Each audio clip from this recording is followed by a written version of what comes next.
What's up, world? This Awo Fafore. What's going on, good people? This is Awo Sheun. Welcome back to the Who Made Y'all Priest podcast, where we talk about our spiritual journeys, our everyday life experiences, and the issues of the time from the perspective of two people who just happen to be priests. Fafore, what's going on, man? I'm still jet lagged, bro. Hey, that's a long way to fly, man, especially over water. I'm really worried about that. Or if I, if I ever get to make it to, I'm gonna make it to Africa, but I'm gonna need to go to sleep, man, because I ain't gonna be able to take it with all that water. Yeah, the crazy part about it is I actually slept like for the first time in like forever, like for real on the plane. Like I did like 9 hours, like both ways. So I Man, was surprised. I was shocked by that, but South Africa was beautiful, man. I know it was, man. I saw some of your pictures. Yeah, it was everything that I needed it to be. I saw a whole lot of things, man. I was everywhere, all around Johannesburg, every little neighborhood, Maboneng, the actual city of Johannesburg, Dainfern, uh, was it Sandton, Rosebank? I was all over. Moving around. Yeah, man, it was beautiful. To kind of quote you, I woke up one morning and asked E5. I asked E5, I said, "Hey, man, I'm trying to meet a Sangoma," which is that's like there's like no name for their spiritual tradition. It's basically the same as E5. It's all about ancestor reverence. They have divination. It's all about being in tune and with nature and things of that nature. So I told Ifa, I said, I got to meet a Sangoma today. Like, I Right. need to just sit down and I want to really see the similarities and the differences between Ifa and what it is they practice. So I go to a Zulu market and I'm there for about 30 minutes. And my Uber driver, I had paid my Uber driver just to take me around for the whole day. Mm. So, like, he was hanging out with me. So he was there with me at the Zulu market. And he was like, "Hey, there's a Sangoma." I'm like, "Where?" He like, "Turn around." So I turned around and looked. The Uber driver was, yelling. I mean, we're like probably 15 feet away from him. So he's like yelling back and forth, whatever, in their language, probably Zulu. And he was like, "Yeah." He said, "Come on." So I go over there, had a beautiful conversation. He showed me his pictures of his initiation. I showed him pictures of my initiation. The mat and how we set things up, altars. Got to see that. And he kept on saying, "Man, it's basically the same thing. That's just how my stuff looks." So, that was pretty dope, man. It was a dope experience. I went to what is the Cradle of Humankind? I think is what Mm. they call it. It was these caves where they found, fossils of what they referred to as pre-Homo sapiens. So you got Homo erectus and Africanus, this, that, and the other, all these different scientific names. Uh, Right. so yeah, I was able to see that and fossils and things of that nature. But it was pretty cool, man. It That's was cool. pretty That's cool. cool, man. I got these beads courtesy of my boy Fafore, Oh yeah, straight out of South Africa. Yeah, I think this got like hippopotamus blood on it or something like that. yeah. See, those are traditional Sangoma beads. So Right. when I'm over there, I'm talking to both Oshayum and my Luo. They both like, "Hey, give me some beads. Give me some Sangoma beads." So I got some Sangoma beads. There's a Sangoma bead that they have are multicolored. Mm. The our Luo's bead also has white in it as well, and it basically has to do with the coming together of all the races and how we are actually one. So Wow. the representation of that, and they get their beads a little bit differently, or a lot differently, I should say. That's probably the biggest difference between what they practice and EFI. They actually have a dream, and in the dream, the ancestors tells them the color of the beads that they're supposed to get. And Mm. then when they wake up, they go get the beads, and then they have the beads, and then they set them like on the altar, and then they fast, and spirit will let them know when it's time for them to go ahead and wear the beads. Sometimes they, consecrate them with, animal blood and other things. It just depends on what comes to them. So I that's what wonder. I wonder how long it would take me to get my beads since I don't dream. yeah, you probably might not get no beads.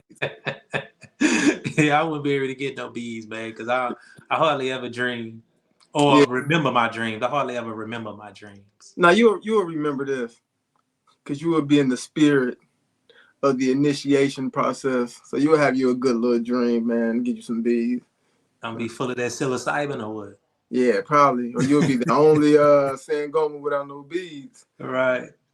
But yeah, it Right. was dope. I only thing I didn't do over there is see Black Panther. I was gonna watch Black Panther in Wakanda, but I was like, nah, I ended up having to watch it beforehand. And it was a good movie. Have you seen it, right? I ain't seen the first one yet. Did you see the new one? Now, why would I look at the new one if I ain't seen the first one yet? How long you know me? So why you ain't just say no? Because you've been knowing me almost 10 years. You know, if I ain't seen the first one, I ain't going to see the second one. Yeah, but this type of movie. You didn't have to see the first one to see the second. So it's But not the sequel or the prequel. I mean, yeah, technically it's a sequel, but I mean, Yeah, I need to you see ain't the have to first. see it. I It need to was get. good. I need to see the first one before I get my black card revoked, though. Yeah. Oh yeah, you definitely need to do that. It was good. I ain't gonna spoil it for you. The only thing that I will say, which you could get from the previews, is that it was getting me a little nervous for a minute because I thought they were trying to spark a race war with us and the Mexicans. Oh. Which if I was still in Ohio, that might fly a little bit differently. But we in Texas, the Right. numbers ain't working in our favor. So Yeah, man. Yeah, it don't look too good. It don't look too good if that happened. right. So I was like, yeah, I hope that ain't what y'all trying to do. But yeah, it was a good movie. So Yeah, I need to go see it, man. I think it might be on Netflix. The first one I think is on something that I got that we stream. It's on Netflix, Hulu, HBO Max. It's on something like that. oh And yeah, something like that. It's probably on BET at this point. yeah, I need to go ahead but I need to see it if it got cussing in it though. I need to hear that part too though. No, it ain't got no cussing in it because BET will mess up the cussing parts. Yeah, so I can't. Well, I don't want to watch it on that. If I need to see it on like HBO. Right. Right. Yeah, Right. it's on. Yeah, check it out though. Yeah, because your black card is definitely in jeopardy now since you said Yeah, it's hanging on by a thread, man. by It's thread. my black card stay hanging on the thread though. On the cool. That is true. That is very true. It's always hanging in the balance. But we did some local traveling this past weekend, man. We went and visited Brother Scott. I ain't gonna try to say his priest name because I'm a butcher it, but we went and visited Brother Scott at the Hindu temple, man. We went and watched them give praise to the deities, and it was fascinating to see how similar their practice is to ours and how the cosmology is almost the same. How their different deities. Remember the picture that we saw when we went and ate at the end, where it had Krishna in the middle and then the 10 deities around Krishna. And my question to Brother Scott was, are these different manifestations of the same thing? And he said, yes, these are many different manifestations of the same thing. I was like, man, yeah, the cosmology is definitely the same. They greet the feminine first. They very much so reverence the balance between the feminine and the masculine. So it was beautiful to be able to get out and see a different culture, see how similar it is to what we practice. And I think it'll be a benefit to everybody to get out, move around, and visit some of these other cultures and visit some of these other practices and see how similar we are and not so different. Absolutely.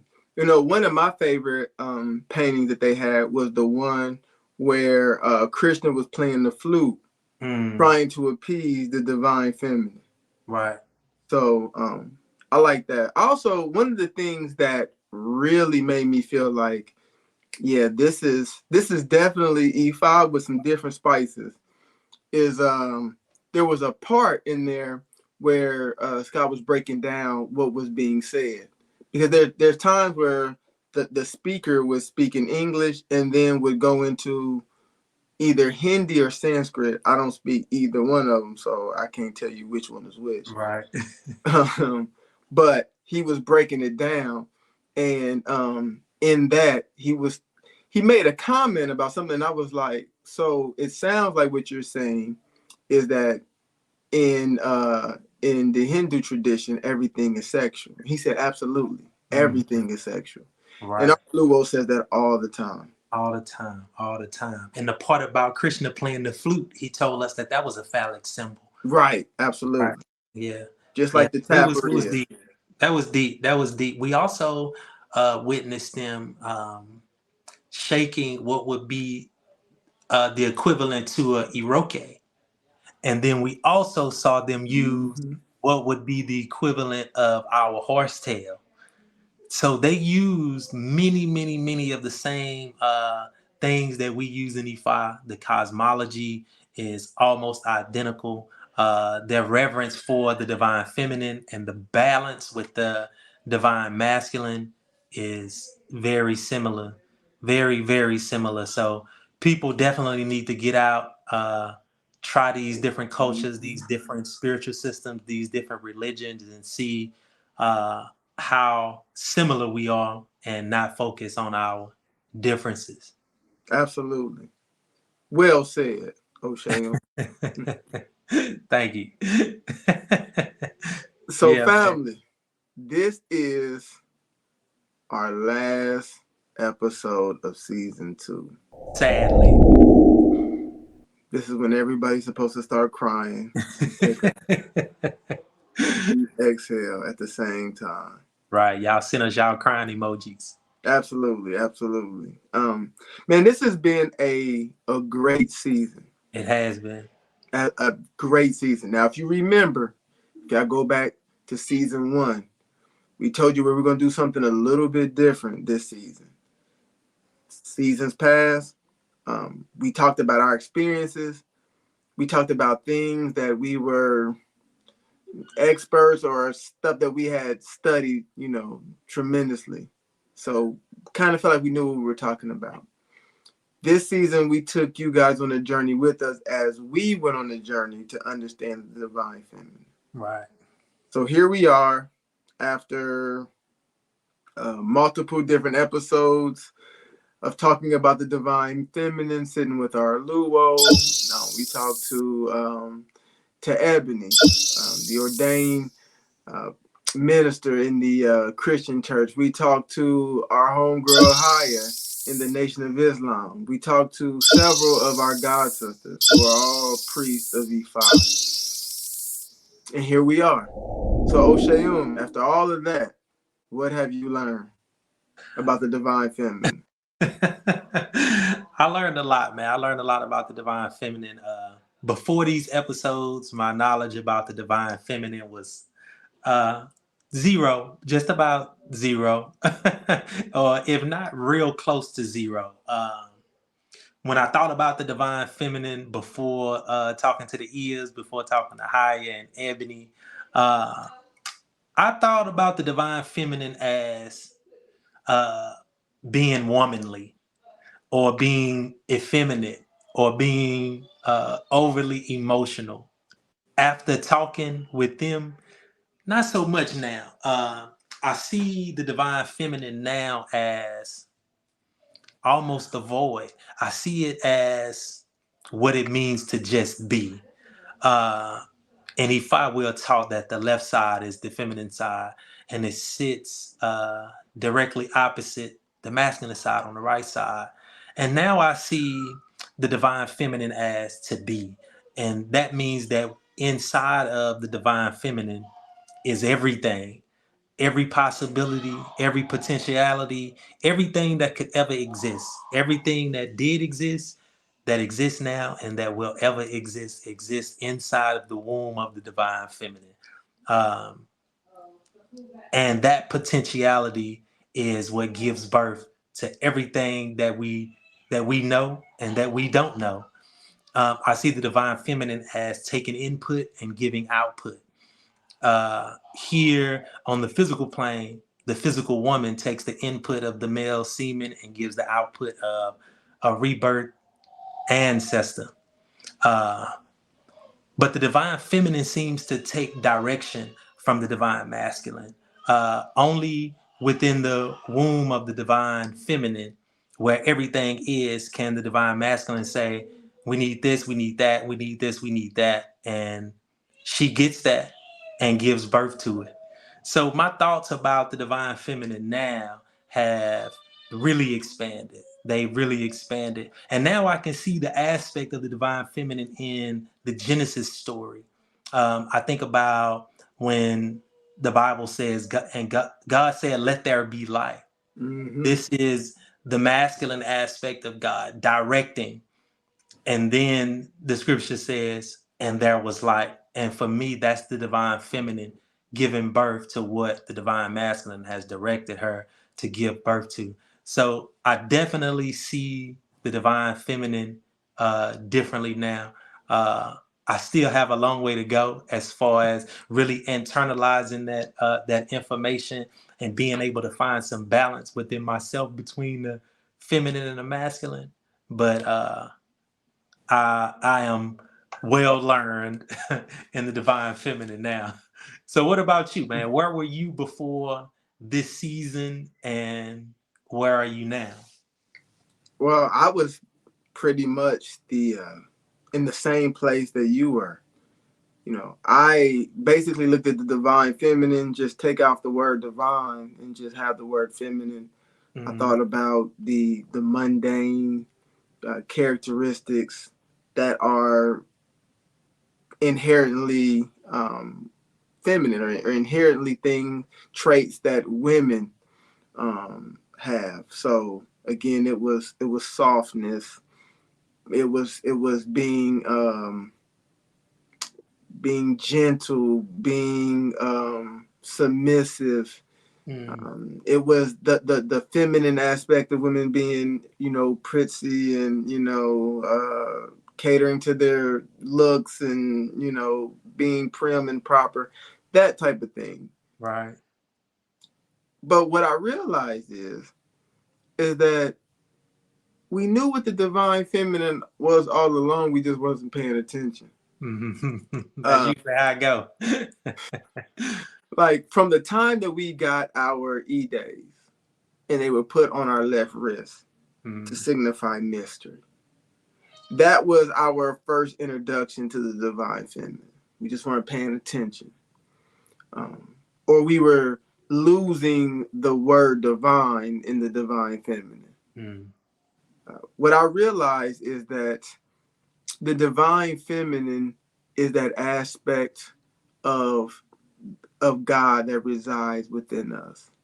It's the aspect that holds the key to all the answers to all the questions that we have.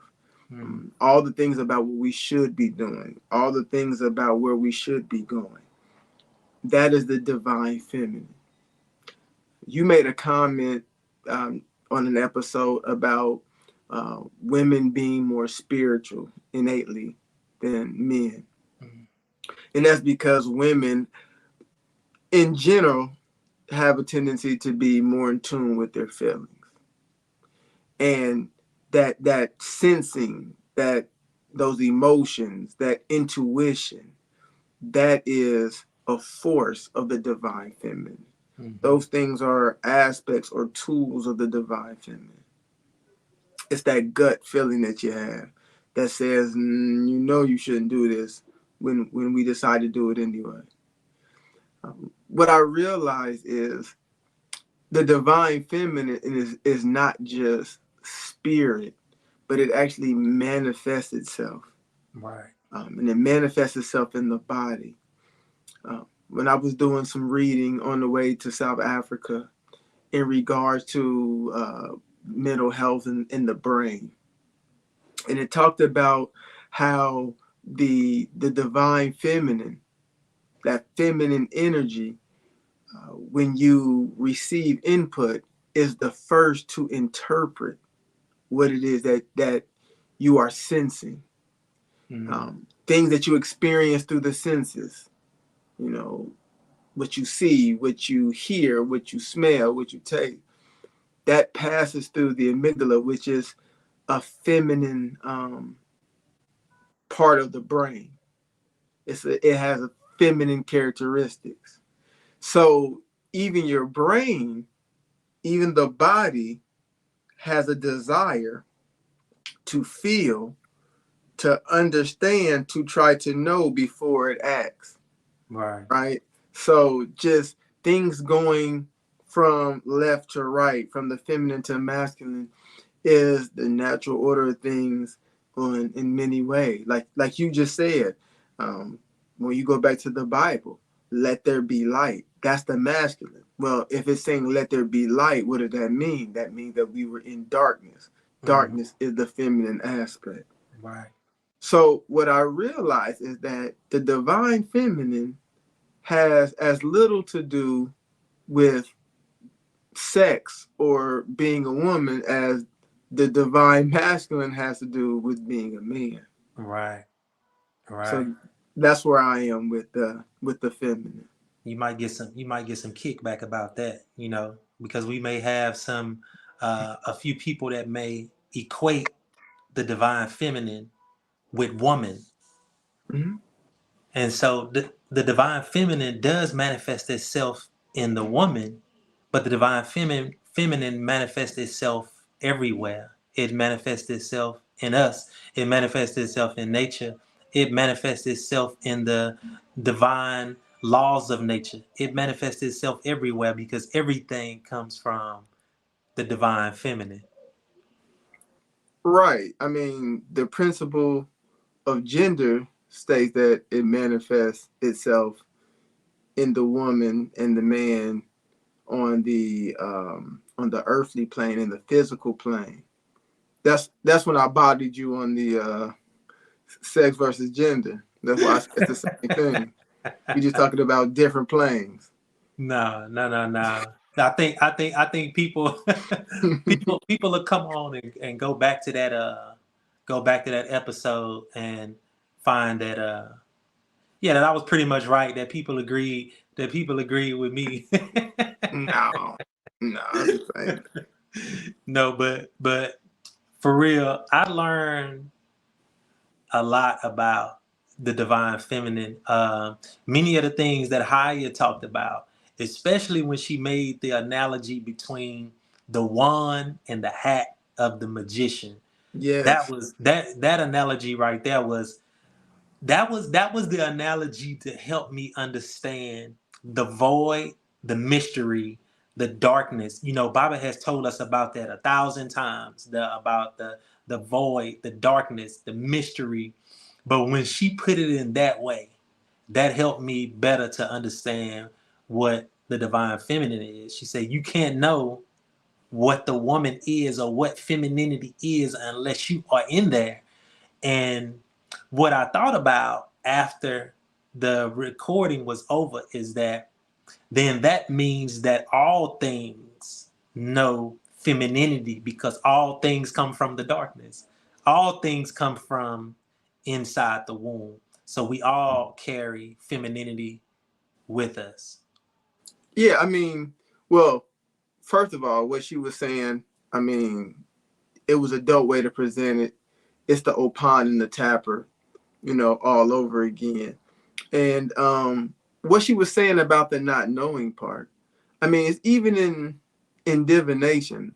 I don't care if you get a full divination every morning when you first wake up. I mean, there are just certain things that won't be revealed to you. There's certain Right. things that you just cannot know because if you did, you wouldn't choose to move forward. Mm-hmm. So, um, But I will say though that the divine feminine, what it does allow itself to reveal, what it does allow you insight into, um, are profound. I mean, they're profound. One thing I felt myself, doing during out this season is getting in tune with my emotional self. I mean, there'd be times where I felt myself getting a little emotional about something that I normally, wouldn't even, feel a thing about. And I was like, that's that Yemoja, Definitely, kicking in. definitely, definitely. Yeah, So I tell people now that Ifa has made me soft. yeah, I tell people that all the time because it makes me think about and care about things that I normally wouldn't. But I also understand that that comes from trauma, that apathy comes from trauma for you not right, to care about certain things. I mean, it's still some things that I don't care about, but E5 has definitely made me softer than I had previously been. Definitely, you made a statement about that feminine part being about feelings and emotion, and I don't think you used the word, but you were talking about the intuition, and that made me think about what the Rosicrucians taught about intuition. And the Rosicrucians taught that intuition is an answer to a question that you've asked, and that the knowledge has made a quantum leap from the subconscious mind to the conscious mind. And they had exercises that they would uh, lead you through to help you build your intuition. Uh, but the way that they talked about intuition was beautiful. Uh, I go back every now and again to my some of my Rosicrucian books and uh, compare what I was learning then to what I'm learning now, and having them together is a great benefit for me, or at least being able to go back and review some of the things that the Rosicrucians taught is a benefit to me, because that one thing about intuition is being able to ask a question, believe that the subconscious mind has the answer, leave it alone, and allow the subconscious mind to bring that answer to you. But then when the answer is brought to you, accept it as hmm, it is and act on it. That's my problem, is not being able to accept it or act on it if it goes against what I think I know. right, and that makes sense. I mean, for both of us, we've both been told in multiple readings that we were uh, hyper or overly masculine, Right. and that's the flip side of having a lot of tools in your chart. You know, there's that you're set up to be highly intuitive, you know, but there's that dark side or the opposite to every energy. So for me, being a life path 7, being very analytical, very logical, also being a Virgo sun, but then having those tools in my chart, so having the intuition, but I choose to follow my logical mind Right. more than I follow my intuition Hmm. when they're in disagreement, right? So if I feel like if intuitively throughout my lifetime, if I would feel something, then I would process it logically. If the logic checked out, then I was all good. Right. If the logic didn't check out, that's when I had a decision to make. In 9.999 times out of 10, I was going with logic. Right. And every time I did it, I would come back and be like, man, I should have did this. But I had no way of quote unquote knowing Hmm. or understanding how that was the answer. Right. So I just didn't do it. I'm learning to get away from that, especially with my Odu and understanding myself numerologically and astrologically for that matter. I know that I have to lean on that. Even your numbers and, your astrological chart and your Odus. It's all about knowing what to listen to that right voice, Right. allow ourselves to be led by spirit. So this season was as much, if not more, about us than it was, for the people. Right. Because, it was something that we struggled with, that we needed to learn, and we felt it was important to share with the world. Right. Right. I think about prison is full of people, including myself when I was there, that would always say, if I would have just listened to my first mind, if I would have listened to that initial voice, I wouldn't be here.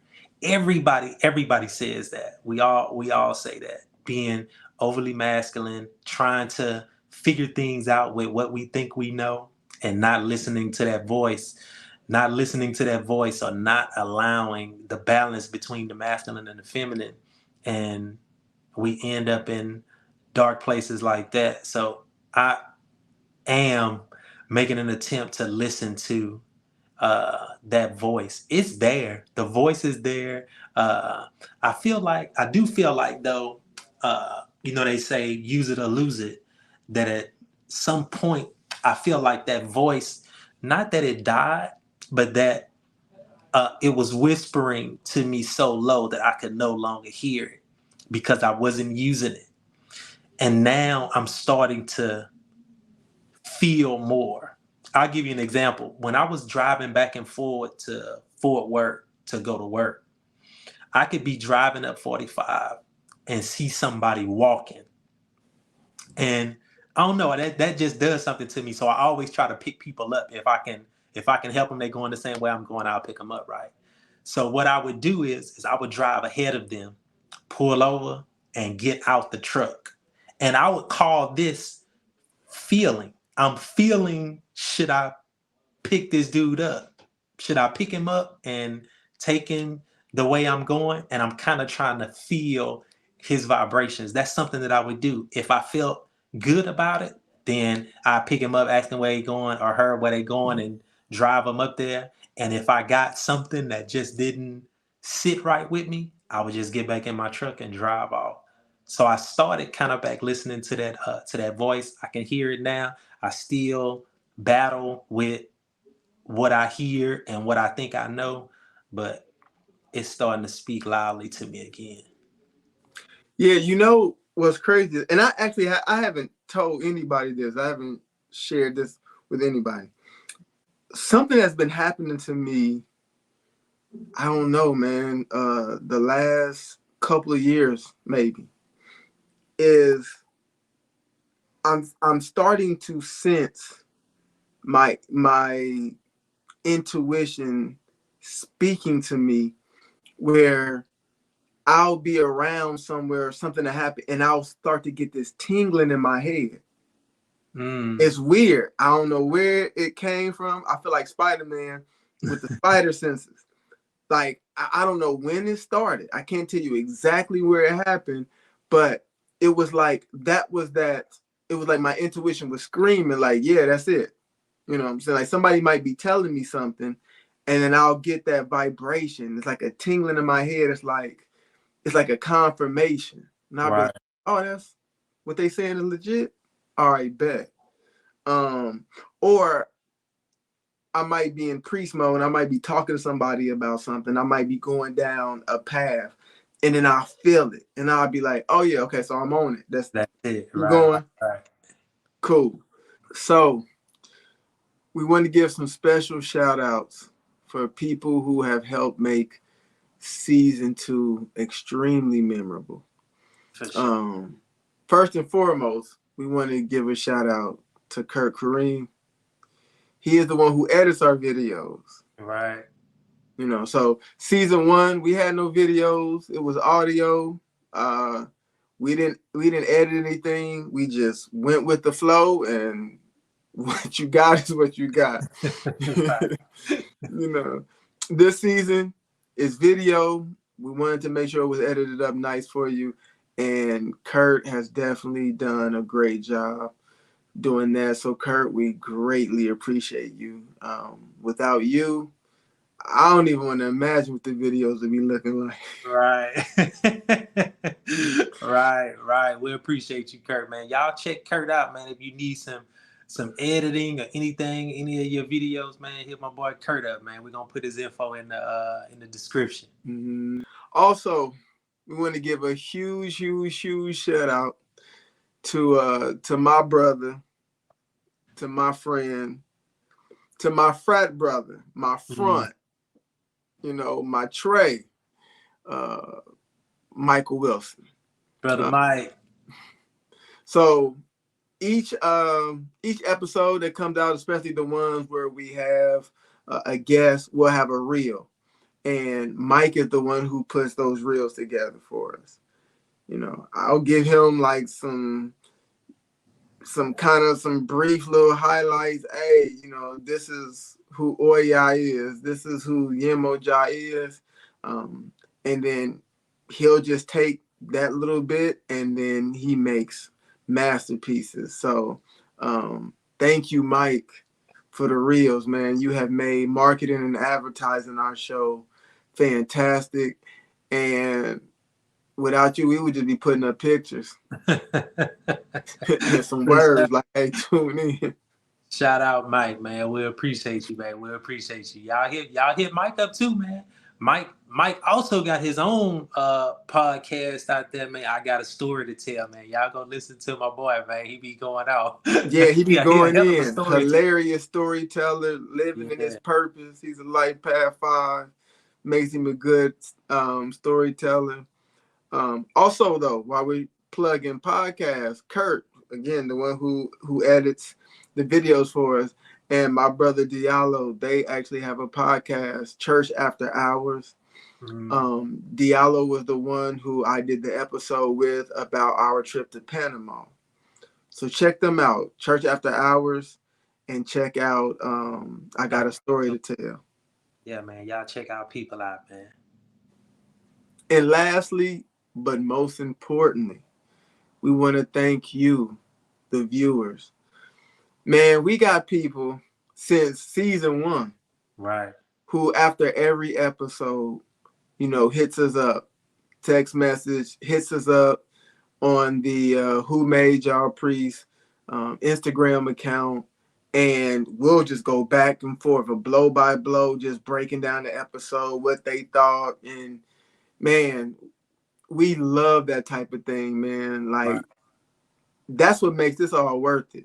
So, man, we greatly appreciate everyone who takes the time out to listen to our podcast or to watch our podcast, because we are also available everywhere that podcasts are found for the audio only version.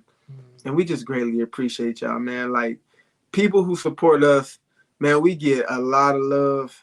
And like I said, man, that type of interaction, man, them conversations, them candid conversations about what they like, didn't like, what they agree with, didn't agree with, that whole 9, man, we love it. I look forward to that every Thursday, Friday.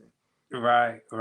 We've talked to people about the podcast that we would have never thought would watch or listen to the podcast. People like, yeah, man, we heard the podcast, man. And I'm like, man, yeah. So we getting a lot of love, and all over the world. We getting love from all over the world. We getting love from Africa, from Europe, all over the place, man. So yeah, man. I think we even got some listeners in we got some listeners in the Philippines, in Malawi.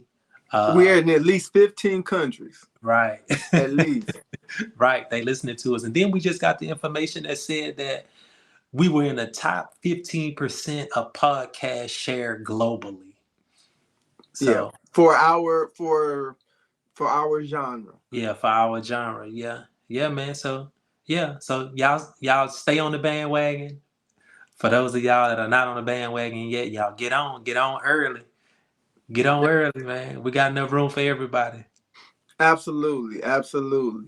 We're going to be taking a break, for a couple of months, but we're going to be active on Instagram. So check us out on the who.made.y'all.priest on IG, or check us out on TikTok. And that's what, Who Made Y'all Priest 11, right? Who Made Y'all Priest 11? Yeah, man. We kicking it with the youngsters on TikTok. Right. Yeah. Yeah. So check us out. We've had a great time. Great time filming this season, learning, talking to people this season. And we think we covered something that was very important, and Right. something that a lot of people are confused by about what does that actually mean, which is the divine feminine. Mm-hmm. But the divine feminine has opened us up emotionally and kind of got us in our feelings and Right. thinking about our emotions. And one thing about thinking about your emotions, you start thinking about things that make you emotional, or hurts or pains or things that you've gone through in the past. That has allowed us to have conversations with a lot of people about a lot of different things. In readings we do, there's a lot of things that are about emotion and pain and trauma from the past. So it's with that, we are dedicating season 3 to trauma and to healing. Right. So next season, we're going to talk to a lot of priests, a lot of interviews. We're going to cover healing and ways to heal from trauma in just about any and every way you can think of. Right. So we guarantee you that we will have something for everybody. Right. We're So going to be talking about all of the different modalities of healing. We're going to be talking about energy healing. We're going to be talking about therapy and counseling. We're going to be talking about everything. So it's going to be something for everybody to be able to sit down and watch, listen to, and learn from. exactly. Healing and the necessity to heal transcends uh, spiritual affiliations. So Right.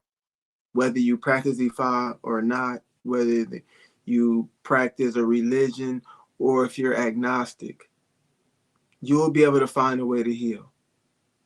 So again, thank you for your support. Thank you Thank for you. the love. We appreciate you. We're taking a short break and we hope to see you here next season. We appreciate you. We love you. And always remember, life's a journey. Don't forget the map. Peace. Peace.